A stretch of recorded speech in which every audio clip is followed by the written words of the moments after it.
பழையன கழிதலும் புதியன புகுதலும் என்பதே போகி பண்டிகையின் அடிப்படை தத்துவமாகும்.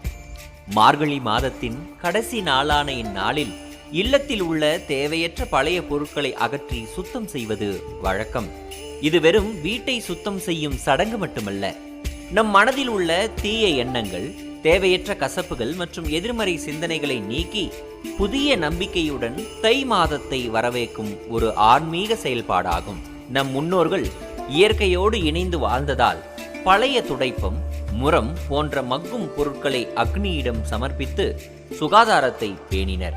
போகி பண்டிகை என்று அதிகாலையில் எழுந்து எண்ணெய் தேய்த்து குளிப்பது உடல் ஆரோக்கியத்திற்கு உகந்தது.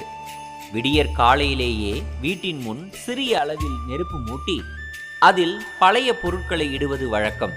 இருப்பினும் தற்போதைய சூழலில் பிளாஸ்டிக் மற்றும் ரப்பர் பொருட்களை எரிப்பதை தவிர்த்து சுற்றுச்சூழலுக்கு பாதிப்பு இல்லாத பழைய துணிகள் அல்லது மரக்கட்டைகளை மட்டும் பயன்படுத்துவது சிறந்தது.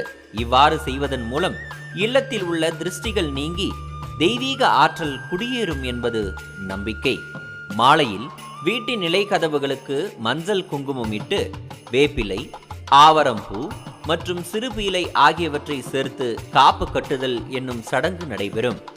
இது தீய சக்திகள் இல்லத்திற்குள் நுழைவதை தடுத்து குடும்ப உறுப்பினர்களுக்கு நோய் எதிர்ப்பு சக்தியையும் பாதுகாப்பையும் வழங்கும் ஒரு மருத்துவ காரணியாகும். அன்று மாலை குலதெய்வம் மற்றும் பித்ருகளுக்கு போலி, வடை, பாயாசம் போன்ற இனிப்பு வகைகளை சமைத்து படைத்து வழிபடுவது குடும்பத்தில் மகிழ்ச்சியையும் வம்ச விருத்தியையும் நிலைநாட்டும். வேளாண்மையை பொறுத்தவரை போகி பண்டிகை மழை கடவுளான இந்திர பகவானுக்கு நன்றி தெரிவிக்கும் நாளாக கருதப்படுகிறது.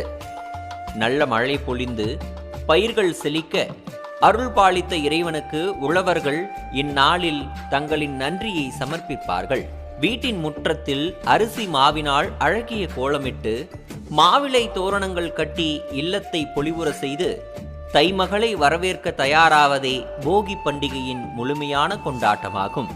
இத்தகைய ஆன்மீக மரபுகளை பின்பற்றுவதன் மூலம் நம் வாழ்வில் புதிய ஒளி பிறக்கும் என்பது உறுதி. வாழ்க வளமுடன்.